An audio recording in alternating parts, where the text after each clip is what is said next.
Muy buenas noches, espero que se encuentren muy bien ahorita allá en casita, todos los que están ahorita en casita. Para mí es un gusto estar con ustedes. Tristemente mi esposita no está ahorita conmigo aquí, pero le mando un beso y un abrazo hasta la hermana república de nuestra recámara que está con mis hijos. Me acompañan a orar. Precioso Padre, te damos muchas gracias esta noche por tu palabra. Gracias por cuidar siempre de nosotros, por revelarte a todo aquel que te busca, Señor, a todo aquel que te busca en tu palabra, Señor. Yo te doy gracias por este tiempo que podemos pasar como hijos tuyos, estudiando las Escrituras, Señor. Y gracias, Dios, por tu misericordia, por tu amor. Y te pido que tengas misericordia de mí, Señor, y que pueda yo, tu siervo, expresar tu palabra tal cual como salió de tu corazón, Señor. Que tu Espíritu Santo me dé revelación y sabiduría, Señor, para expresar tu corazón, Señor. Y prepara nuestros corazones precisamente para la predicación de tu palabra. Te lo pido por tu Hijo Jesucristo. Amén. Amén. Estamos en el libro de Apocalipsis, estamos en el capítulo 1, en el primer capítulo del libro de Apocalipsis. Y vamos a estudiar hoy el versículo 4, pero vamos a retomarlo desde el versículo 3, que dice precisamente: bienaventurado el que lee y los que oyen las palabras de esta profecía y guardan las cosas en ella escritas, porque el tiempo está cerca. Este versículo lo estudiamos la vez pasada, pero algo importante es: dichoso, bienaventurado los que leemos este libro y los que oyen las palabras de esta profecía y guardan las cosas escritas en ella, porque el tiempo está cerca. Este mensaje es para ti y para mí, y somos dichosos tan solo de leerlo. Si tú crees en la Biblia y tú crees en la palabra de Dios y crees en Dios, que ha escrito su palabra y que Él respalda su palabra, Él dice: bienaventurado eres si tan solo lees este libro. Mucha gente le da la vuelta al libro de Apocalipsis, mucha gente no quiere leerlo y creen que es el libro del fin del mundo, ¿no? Pero sí es el fin del mundo como lo conocemos, pero para un mundo mejor, literalmente. Pero sí hay una transición de la cual vamos a estar estudiando, y es un poquito también de lo que les voy a platicar ahorita, porque a final de cuentas este libro habla de pura esperanza a los creyentes, pero también es un calambre para aquellos que no quieren, que son tibios, que a veces sí, a veces no, a veces sí, a veces no, que voy a la iglesia, que dejo de ir a la iglesia, que no tiene caso ir a la iglesia, etcétera, y que leer la Biblia es como que flojera, ¿no? Es como para viejitos, pero yo que todavía estoy joven, o yo que todavía tengo proyectos, o que tengo mucho trabajo, o que todavía estoy en un tiempo laboral y todo eso, erróneamente creen que no necesitan estar meditando en la palabra. Entonces, este libro de Apocalipsis nos revela literalmente lo que va a acontecer y lo que está aconteciendo.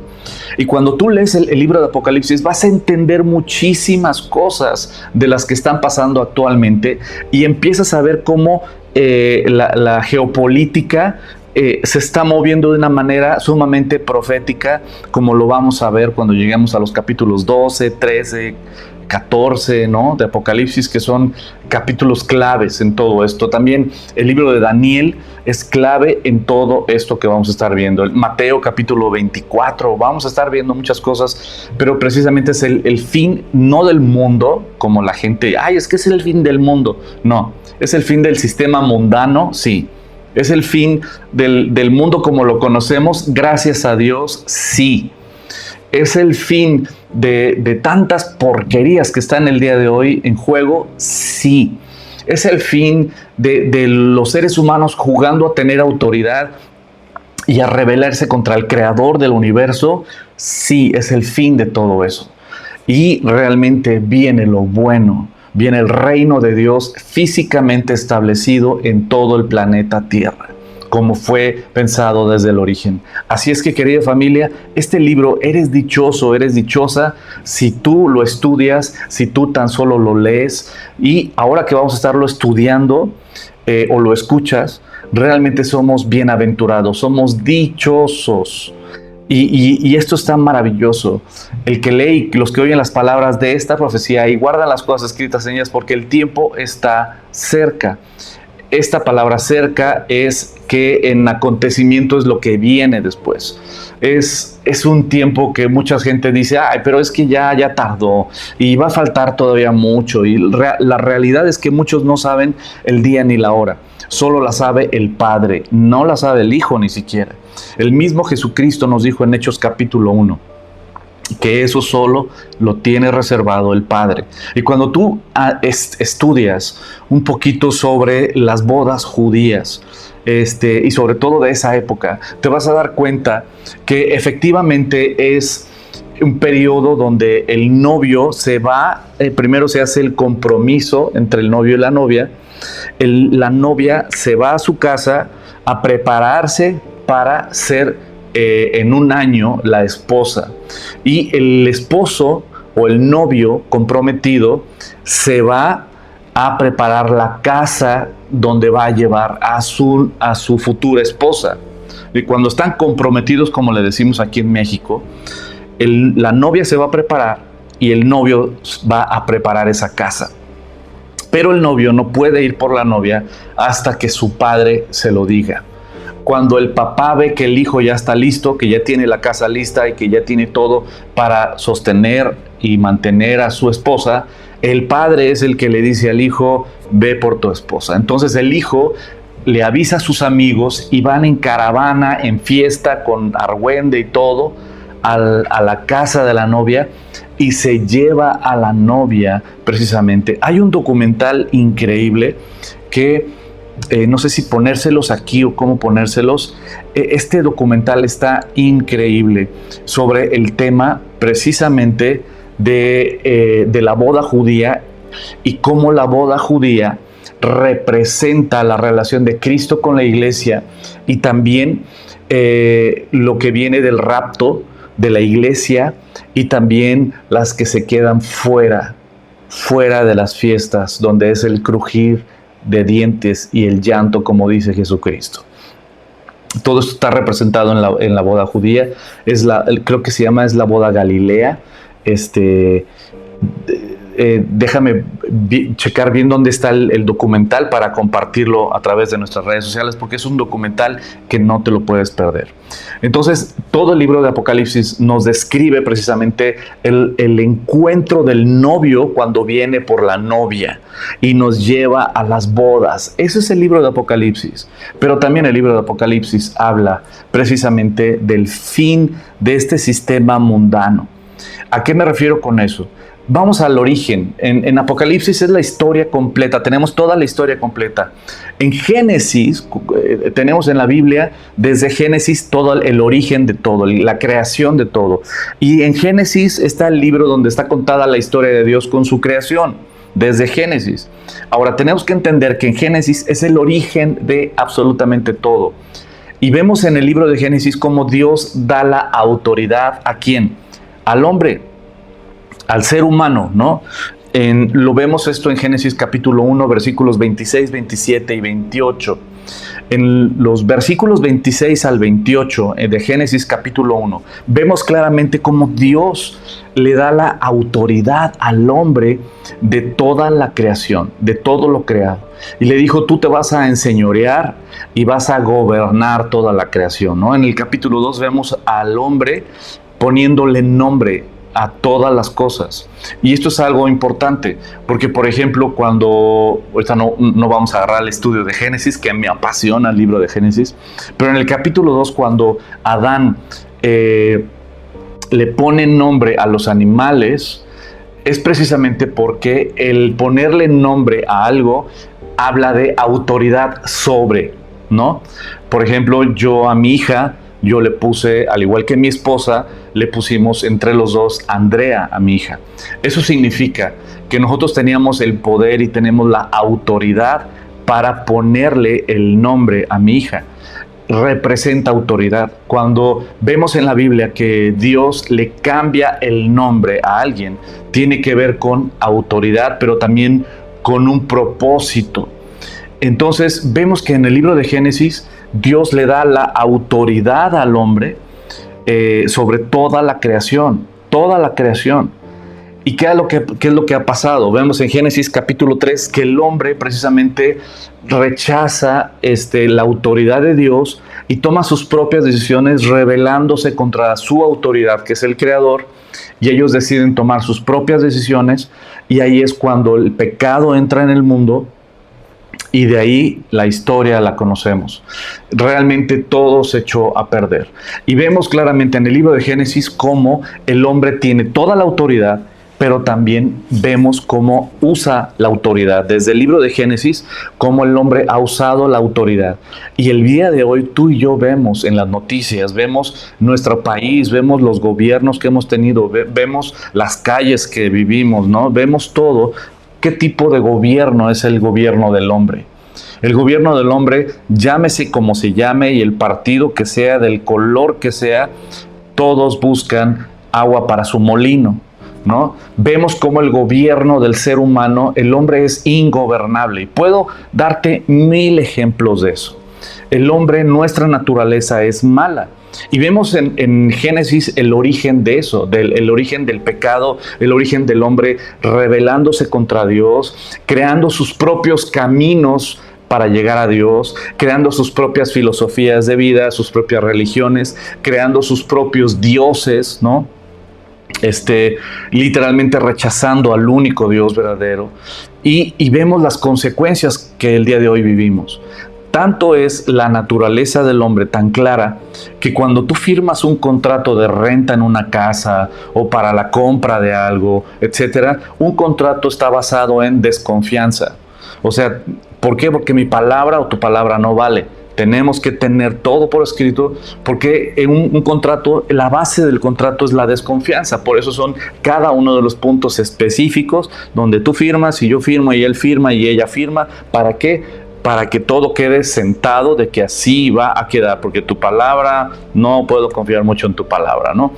También los semáforos. Cuando tú vas por una ciudad y ves semáforos, eso te dice literalmente de que el hombre es ingobernable, de que el hombre no se organiza si no hay alguien que los organiza, ¿no? Y así podemos poner N cantidad de ejemplos, que siempre tenemos reglas, normas, reglas, normas, todo. ¿Por qué? Porque literalmente la naturaleza del hombre es romper las reglas, el buscar agua para su molino, etc. Entonces vemos en Génesis cómo el hombre se desvía y se aleja, pero en el libro de Apocalipsis vemos literalmente lo opuesto. Vemos cómo Dios toma esa autoridad. Primero Dios en Génesis le da la autoridad, pero en el libro de Apocalipsis Dios toma toda la autoridad. En pocas palabras, dejó al hombre por un periodo de tiempo que se gobernara a sí mismo. ¿Y qué fue lo que el hombre hizo? Tanto fue que se alejó de su creador, que el mismo Dios tuvo que hacerse hombre para salvar a la humanidad, a todo aquel que creyera en él. Y vemos claramente cómo es Dios el que anda buscando rescatar esa relación con su creación. Pero en el libro de Apocalipsis es el manazo en la mesa, ¿no? Se acabó.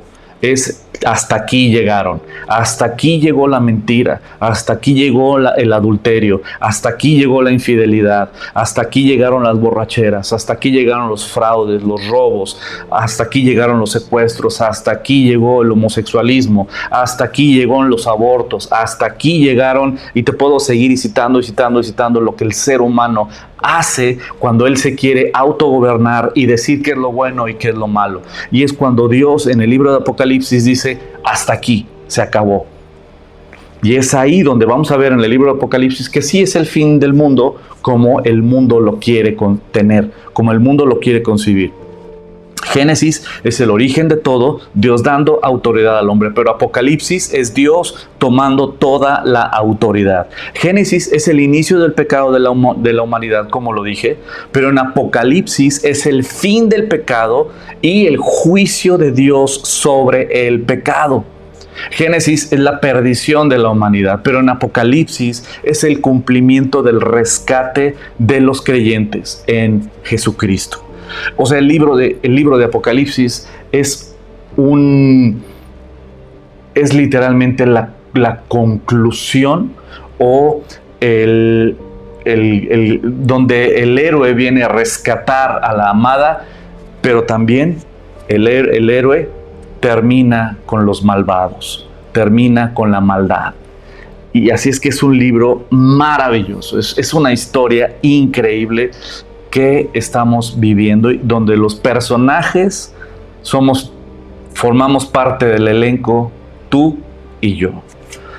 Así es que este libro está apasionante, está maravilloso. Y vamos al versículo 4. Ya vimos el versículo 3, vamos al versículo 4. Dice Apocalipsis capítulo 1, versículo 4. Juan, a las 7 iglesias que están en Asia, gracia y paz a vosotros, del que es y que era y que ha de venir, de los 7 espíritus que están delante de su trono. Este versículo está maravilloso y tiene mucho que ver. Número 1 dice Juan, es decir, es autoritativo, ¿no? Es aquí, como una vez lo comenté, que yo siendo adolescente estaba viendo un documental en History Channel, me parece, y estaba viendo el documental y decía Apocalipsis, ¿no? Ya sabes. Y yo en ese entonces yo no leía la Biblia ni me interesaba, pero cuando vi Apocalipsis dije, se va a poner bueno, ¿no? Debe ser así como una serie de terror o algo así, ¿no? Entonces yo me puse a ver en History Channel el documental de Apocalipsis. Entonces salían historiadores, salían teólogos y salían, ya sabes, y decían, sí, como todos sabemos, el libro de Apocalipsis fue escrito por el apóstol Pablo. Y yo, ¿what? ¿Es en serio? Y yo, siendo ignorante inclusive de las escrituras, dije, a ver. Y desde el capítulo 1 es autoritativo. Juan, y lo vamos a seguir viendo, como Juan literalmente es el autor del libro de Apocalipsis. Y nos dice hasta de dónde escribe el libro. Y aquí dice Juan, a las 7 iglesias que están en Asia, gracia y paz a vosotros del que es, el que era y el que ha de venir, y de los 7 espíritus que están delante de su trono. Aquí vamos a entrar en un primer tema. Número 1, vamos a ver que en la Biblia los números tienen un significado. O sea, no solo los números es el puro valor numérico, sino también tienen su propio significado los números. Vemos ahora, número 1, ¿cuáles son esas 7 iglesias? Lo vamos a ver aquí en el versículo 11. Y estos mensajes a las 7 iglesias son increíbles, no te los puedes perder. Estos mensajes a las 7 iglesias te van a encantar. Y están fuertes. El mensaje de Jesucristo a las 7 iglesias. Estas 7 iglesias están en el versículo 11. Dice que decía, yo soy el alfa y el omega, el primero y el último. Escribe en un libro lo que ves y envíalo a las 7 iglesias que están en Asia. A Éfeso, Esmirna, Pérgamo, Tiatira, Sardis, Filadelfia y la Odisea. Literalmente son 7 iglesias. Y sí, efectivamente estaban en Asia. O sea, algo que tenemos que dejar claro es que sí, efectivamente, muchas veces, como lo vamos a ver el día de hoy también, el libro de Apocalipsis maneja simbolismos. Eso es real. Y lo vamos a ver muy notorio en este libro. Pero también no todo lo tienes que espiritualizar a un grado de que ya ni siquiera sabes qué es literal y qué no. Aquí sí era literal, o sea, eran 7 iglesias en Asia. Sin embargo, cuando son 7, ahí hay un mensaje en el número 7. Y es por eso que es importante analizar. Si se fijan en el versículo anterior, versículo 4, habla de 7 iglesias y de 7 espíritus. Y vamos a ver en el libro de Apocalipsis que el número 7 se va a estar apareciendo constantemente. Ahora, como les pongo aquí, los números que aparecen en la Biblia no solamente tienen un significado cuantitativo, ¿no? O sea, del valor, sino también generalmente es otra de las formas en las que el texto transmite significados, como lo vamos a ver ahorita. El número 7 lo vamos a ver muchas veces a lo largo de la Biblia. Por ejemplo, en Josué 6 vemos claramente este maravilloso ejemplo donde Dios le da la victoria a través de Josué para entrar en la tierra prometida, ¿no? Y vemos en el capítulo 6, vemos el mensaje que Dios le da a Josué de lo que tenía que ser el pueblo. Dice, rodearéis pues la ciudad, todos los hombres de guerra, yendo alrededor de la ciudad una vez. Y esto haréis durante 6 días. Y 7 sacerdotes llevarán 7 bocinas de cuernos de carnero, es decir, el shofar, delante del arca, y al 7º día daréis 7 vueltas a la ciudad, y los sacerdotes tocarán las bocinas. Otro ejemplo está en Mateo capítulo 18, cuando Pedro le dice: oye, Señor, ¿cuántas veces perdonaré a mi hermano que peque contra mí? ¿Hasta 7? Y Jesús le dijo: no te digo que hasta 7, sino hasta 70 veces 7. Así vemos a lo largo de toda la Biblia muchos ejemplos. Aquí son muchísimos ejemplos donde hay 7, 7, 7, 7, 7. Si tú lo pones en una concordancia y pones el número 7, o por letra le pones 7, vas a ver que aparece N cantidad de versículos donde el número 7 aparece precisamente. El candelabro del tabernáculo tiene 7 lámparas, ¿no? La menorá. 7 son los días de la semana hebrea, que son los 7 días también de todos nosotros. Las 70 semanas de Daniel, que son famosísimas. Los 7 son las iglesias de aquí, que vamos a estudiar. 7 los sellos, 7 las trompetas, 7 las copas de ira.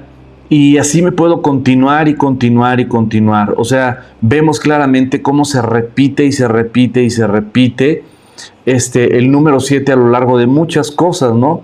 Vemos, por ejemplo, que son 7 notas musicales, ¿no? Do, re, mi, fa, sol, la, si, do. Ay, sí, nada más hasta así. Son 7 las notas musicales, son 7 los días de la semana, son 7 los colores del arco iris. Y vemos aquí en la Biblia que una y otra y otra y otra vez aparece el número 777. Ahora, ¿qué significa el número 7? El número 7 es el número de lo terminado o lo completo.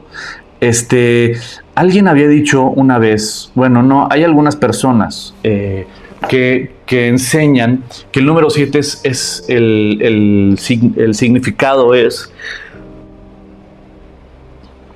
¿Tienen cafecito?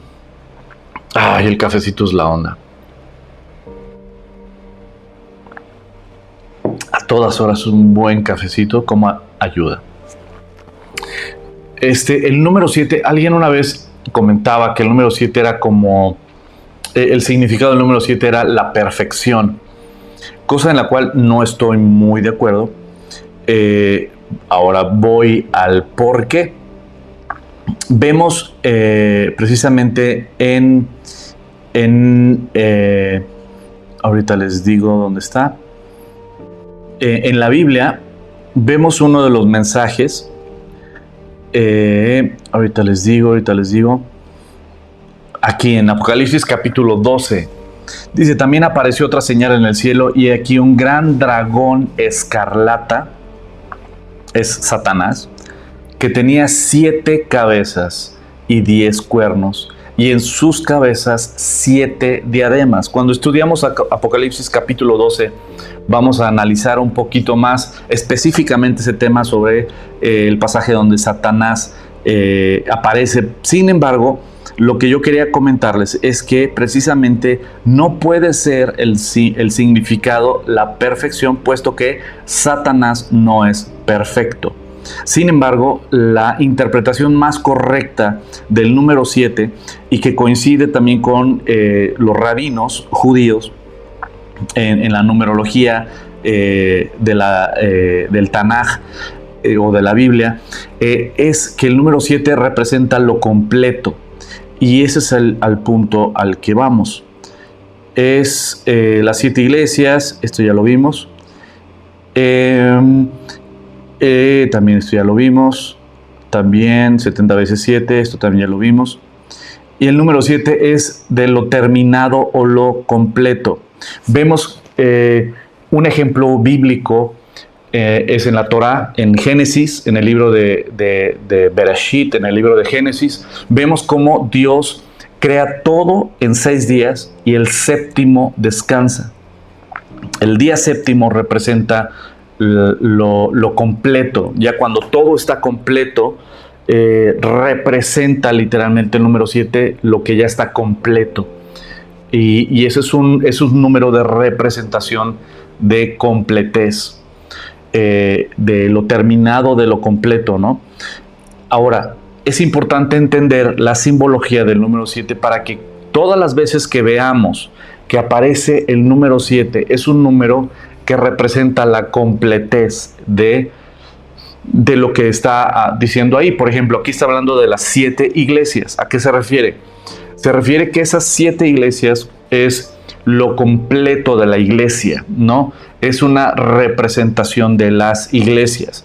Es decir, que este mensaje a las 7 iglesias, que sí es un mensaje específico de esas 7 iglesias que sí existían en Asia, también es un mensaje para todos nosotros. Es para toda la iglesia, para todo el cuerpo de Cristo. Entonces, partiendo de ahí, tenemos que entender que este mensaje es para nosotros también. Y cuando habla de los 7 espíritus, que está hablando de los 7 espíritus, ahí en Apocalipsis capítulo 1, versículo 4, aquí viene precisamente representado en Isaías. Él está citando lo que es Isaías capítulo 11, versículo 2. Y voy a leer desde el 1, donde dice: saldrá una vara del tronco de Isaí y un vástago retoñará de sus raíces. Está refiriéndose Isaías capítulo 11 a el Mesías, a la venida de Jesucristo, a la venida del Mesías, del Cristo. Por eso está refiriéndose diciendo: saldrá una vara del tronco de Isaí, refiriéndose precisamente a que es hijo de David, descendencia de David. Un vástago retoñará de sus raíces, hablando del Mesías, y reposará sobre él. Número 1, espíritu de Jehová. 2, espíritu de sabiduría. 3, espíritu de inteligencia. 4, espíritu de consejo. 5, espíritu de poder. 6, espíritu de conocimiento. Y 7, espíritu de temor de Jehová. Eso es los famosos 7 espíritus de los cuales se está refiriendo en Apocalipsis capítulo 1, versículo 4. Y otra vez, hablando de el número 7, está hablando de la completez, de lo completo. Y volviendo a Apocalipsis capítulo 1, versículo 4, dice: Juan, es decir, Juan es el que escribe a las 7 iglesias que están en Asia. Sí son iglesias físicamente, pero también el número 7 nos incluye a toda la completez de las iglesias o de el cuerpo de Cristo o la esposa de Cristo. Y dice: gracia y paz a vosotros. Y antes de irme al tema de gracia y paz a vosotros, voy a continuar leyendo del que es, el que era y el que ha de venir, de los 7 espíritus que están delante de su trono. Otra vez, 7, y hablando de Isaías 11, los 7 espíritus que están delante de su trono, es decir, la completez de la naturaleza y de los atributos, no de los atributos, perdón, de la naturaleza de nuestro Mesías, de esos 7 espíritus de los cuales habla Isaías capítulo 11. Y ahora, este tema, regresándome un poquito al tema que acabo de subrayar, que dice Juan a las 7 iglesias que están en Asia: gracia y paz a vosotros. Y este mensaje es muy importante. Tú vas a encontrar que a lo largo de las cartas paulinas, como le llamamos, o las cartas de Pablo, las epístolas de Pablo, las pistolas de Pablo, vas a encontrar que siempre esta frase la acompaña. Pero en esta ocasión, pues no es Pablo el que está escribiendo esta frase, sino es precisamente el apóstol Juan, diciendo gracia y paz. Y el que está hablando es Jesucristo, gracia y paz, una vez más. ¿Por qué? Y vemos, como les digo, que en las cartas de Pablo vemos estas dos palabras, gracia y paz, y vemos este orden, y este orden es fundamental.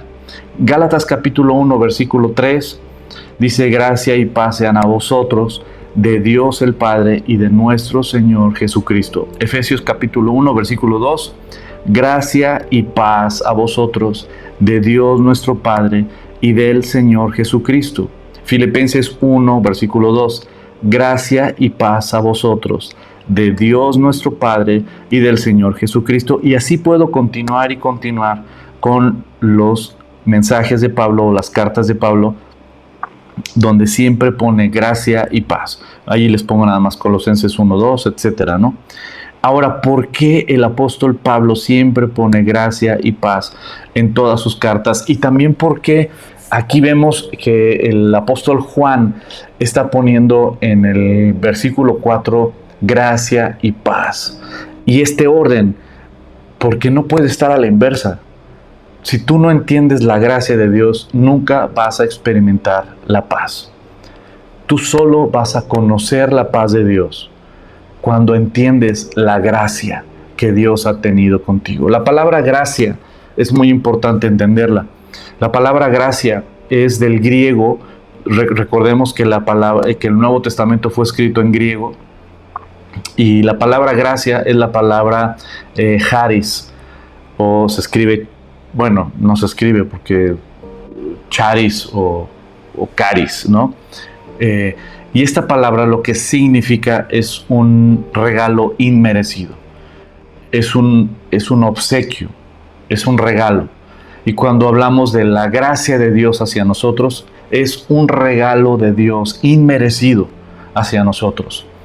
Y a eso se refiere. Ahora, cuando tú estudias qué es lo que pasó en la cruz, te vas a dar cuenta que lo que pasó en la cruz es gracia hacia nosotros.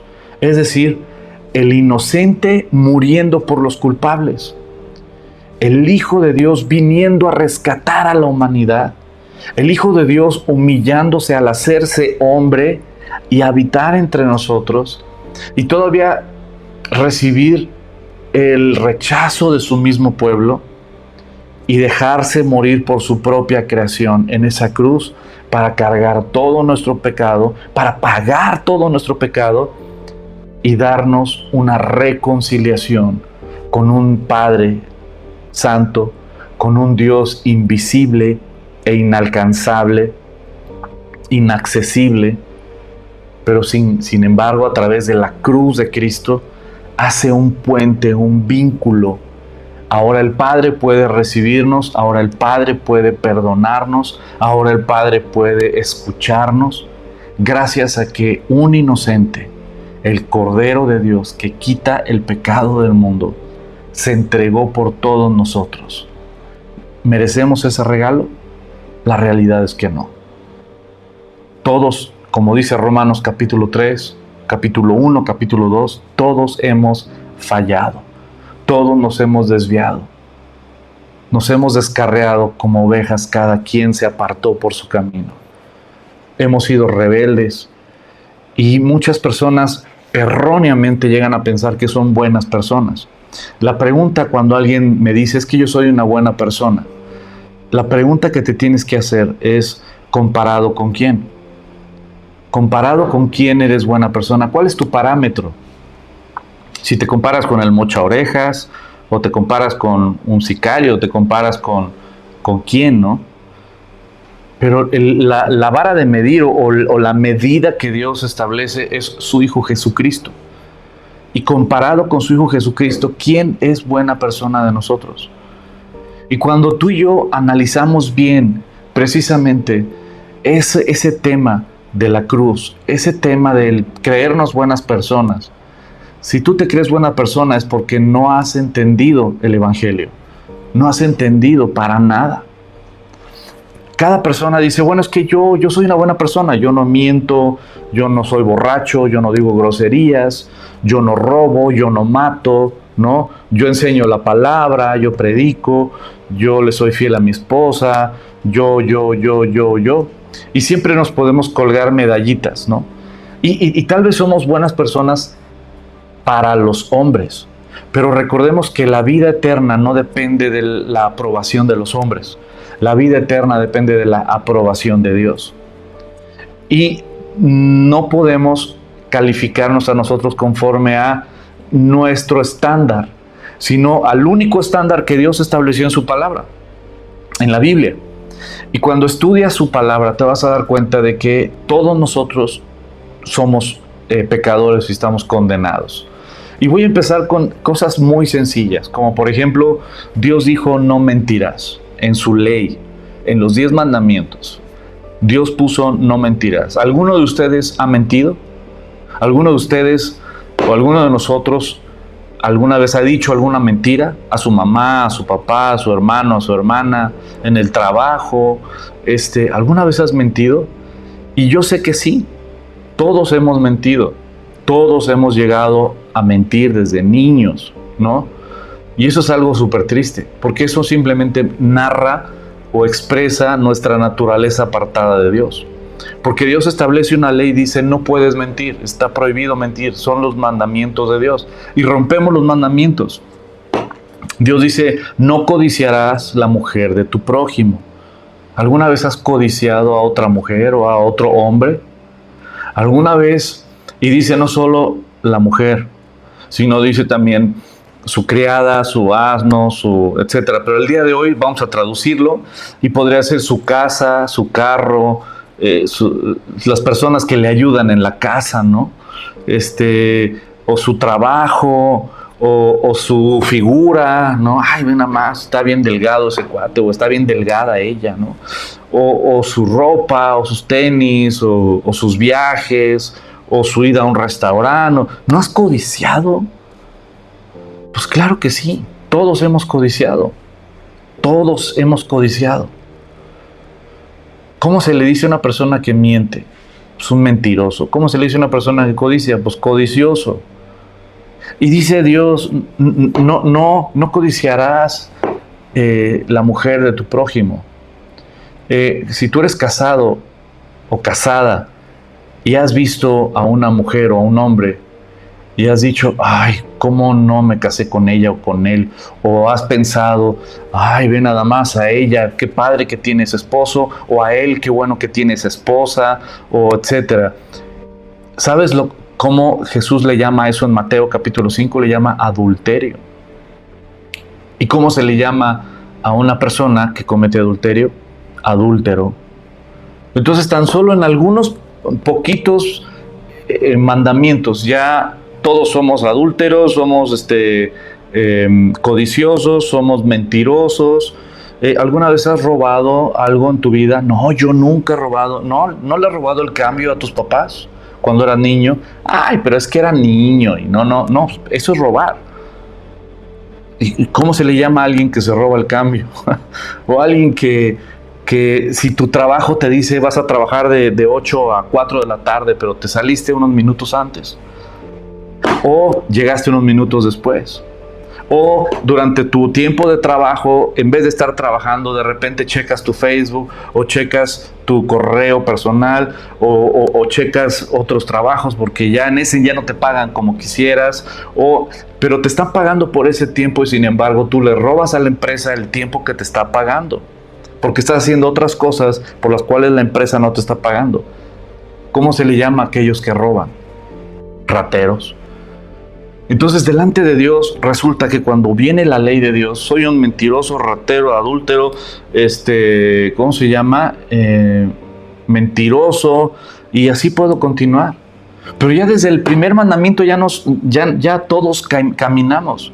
El primer mandamiento todos caminamos, porque el primer mandamiento literalmente enseña: amarás al Señor tu Dios con todo tu corazón, con toda tu alma, con todas tus fuerzas, con toda tu mente. Él será el número 1 en tu vida. La pregunta neta, así, ¿quién de nosotros ha puesto a Dios en número 1 en nuestras vidas todo el tiempo? Todo el tiempo de tu existencia. ¿Quién ha sido el número 1 en tu vida? La verdad, tú. Yo he sido el número 1 en mi vida. En ocasiones hay personas que dicen, no, pues la verdad mis hijos, ¿no? Mis hijos están antes que Dios. Mucha gente mi esposo o mi esposa está antes que Dios. Mi trabajo está antes que Dios. Mis proyectos y mis planes, mi empresa está antes que Dios. ¿Cómo se le llama a aquellos donde Dios no es el número 1 en sus vidas? Idólatras. Y así puedo continuar y continuar. Y cuando ves la ley de Dios, y esos son apenas los 10 mandamientos. Ya no me voy a meter ahorita a los 613 mandamientos que Dios le dio a Moisés. ¿Sabes? Cuando empiezas a ver la ley de Dios, dices, pues entonces, ¿quién? Nadie puede cumplirla. Todos hemos fallado. Exacto. Ahora, hay gente erróneamente y tontamente que se justifica diciendo, ¿sabes qué? Bueno, sí, es cierto. He roto la ley, pero ¿sabes qué? Pero también he hecho cosas muy buenas. Pero eso es tonto. Si yo soy cachado en fraude y me llevan ante el juez con toda la evidencia de que yo cometí fraude, no me puedo defender delante del juez diciéndole, sí, juez, o sea, pero usted no me puede meter a la cárcel, porque yo no he matado a nadie. El juez te va a decir, qué bueno que no has matado a nadie. Pero tú vas a ser condenado por lo que sí hiciste, no por lo que no has hecho. No, pero yo no puedo ir a la cárcel. Bueno, sí cometí fraude, pero pero le soy fiel a mi esposa. Pero yo no me emborracho.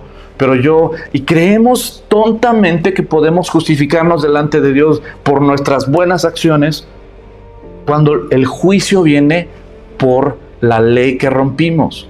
Y lo entendemos muy bien en términos humanos. ¿Cuántas leyes tienes que romper para ir a la cárcel? Una. No necesitas romper muchas. Con una ley que rompas, con esa ley puedes ir a la cárcel. Ahora, una sola ley. Pero, ¿cuántas veces necesitas romperla para ir a la cárcel? Una vez. No le puedes decir al juez, señor juez, sí, o sea, sí cometí fraude, pero es la primera vez y ya no lo vuelvo a hacer. Pero yo muchas veces no lo hice. Pues qué chido que no lo hiciste muchas veces. Pero con una vez, una sola ley, te mereces la cárcel. La ley de Dios es muchísimo más santa y perfecta e inquebrantable. Pero pensamos que somos buenas personas.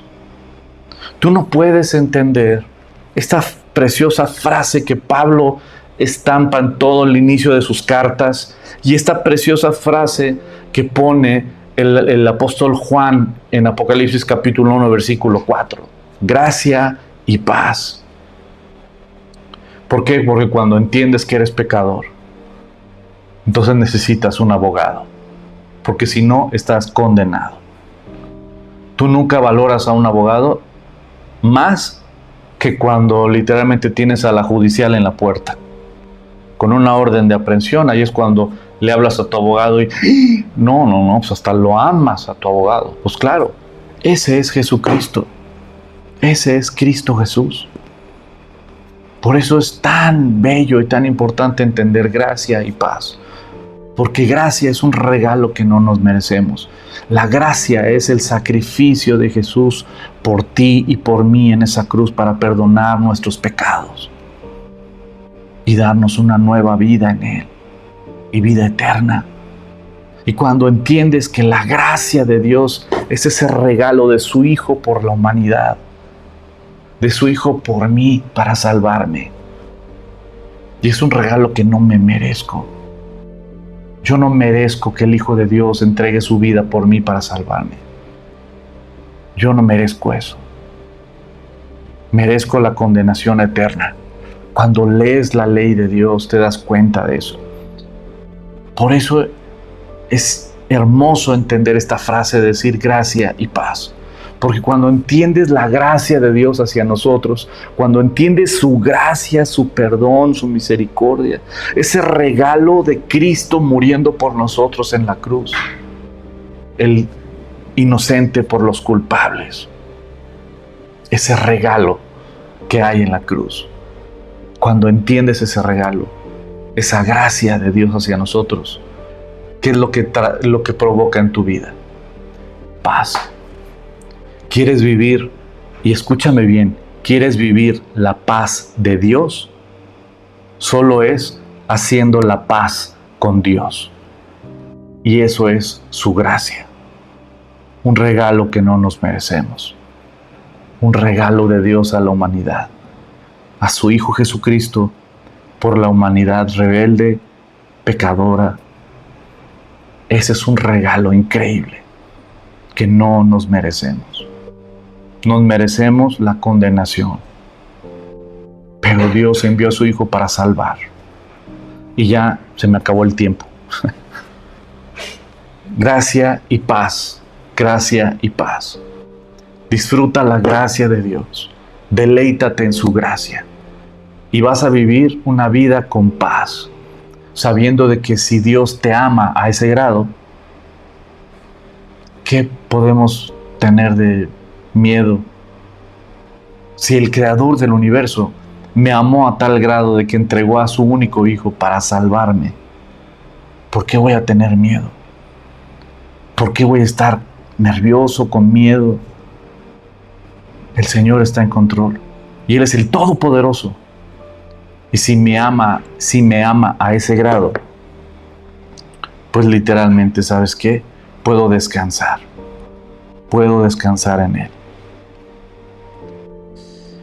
Y ya me había perdido acá. Así es que bueno, vamos a dejarle por hoy, porque el próximo, no alcancé a verlo ahorita, pero el próximo, o sea, el mismo versículo que vamos a estudiar, pero la próxima parte que vamos a estudiar es precisamente a vosotros del que es, el que era y el que ha de venir. Del que es, el que era y el que ha de venir. Esto lo vamos a ver, si Dios nos presta vida, el próximo martes. Ahora no te espantes, dices, no, si te vas a ir palabra por palabra, vamos a acabar Apocalipsis cuando yo llegue a mis bodas de oro, ¿no? No, nos vamos a ir también más rápido en algunos pasajes. Ahorita nada más estoy dejando, digamos que algunos puntos claves, las bases, y después ya nos vamos a ir un poco más rápido también para ver bloques y entender el panorama general del plan profético de Dios y los acontecimientos políticos, los acontecimientos económicos, la Agenda 2030 y tanta información que el día de hoy hay, de que veas cómo está el panorama global y de cómo se está cumpliendo precisamente el libro de Apocalipsis enfrente de nosotros. Pero primero, gracia y paz sea a vosotros, a cada uno de ustedes. Y que el que es, el que era y el que ha de venir, el Todopoderoso, sea con ustedes. Y puedan disfrutar esos tiempos en familia. Pues querida familia, hasta hoy vamos a dejarle hasta ahí. Quiero saludar todavía a los que están conectados. Dice Yanina Porcayo, bien puestos para escuchar la palabra, saludos, un abrazo mi querida Yanina, qué bueno que estás ahí conectada. Doctor Painberg, un fuerte abrazo, buenas noches, me encantó la aventuranza, Apocalipsis 1:19, dichosos son los invitados a la cena, amén, a la cena del Señor, palabras verdaderas de Dios. Así es, mi querido doctor, qué gusto que estás ahí conectado. Héctor Estrada, saludos y buenas noches a todos, un abrazote. Maru Basarte, qué gusto que estás ahí, Maru, hace mucho que no los veo, gracias y buenas noches, un abrazo, me queda Maru. Samuel Reyes, aunque nos tardemos, paz, está súper interesante, qué lindo, sí, la verdad es apasionante, y esto de el que es, el que era y el que ha de venir, por supuesto está hablando del eterno, del que no hay principio y no hay fin. Y también me voy a meter un poquitín el próximo estudio, un poquitín en el tema de evolución versus creación, porque en este tema de el que es, el que era y el que ha de venir, hablando de la eternidad de Dios, del eterno, y está hablando de Jesucristo, aquí es un tema muy interesante porque también tenemos que verlo desde el punto de vista de estos temas que surgen, ¿no? Bueno, si Dios creó todo, ¿quién creó a Dios? Esa es una pregunta muy clásica. Si Dios es el creador de todo, entonces, ¿quién es el creador de Dios? Y esas preguntas y esas otras cosas vamos a verlas el próximo martes, si Dios no ha regresado por nosotros y si Dios me presta vida todavía. Por aquí nos veremos el próximo martes para seguir estudiando este pasaje precisamente de Apocalipsis capítulo 1.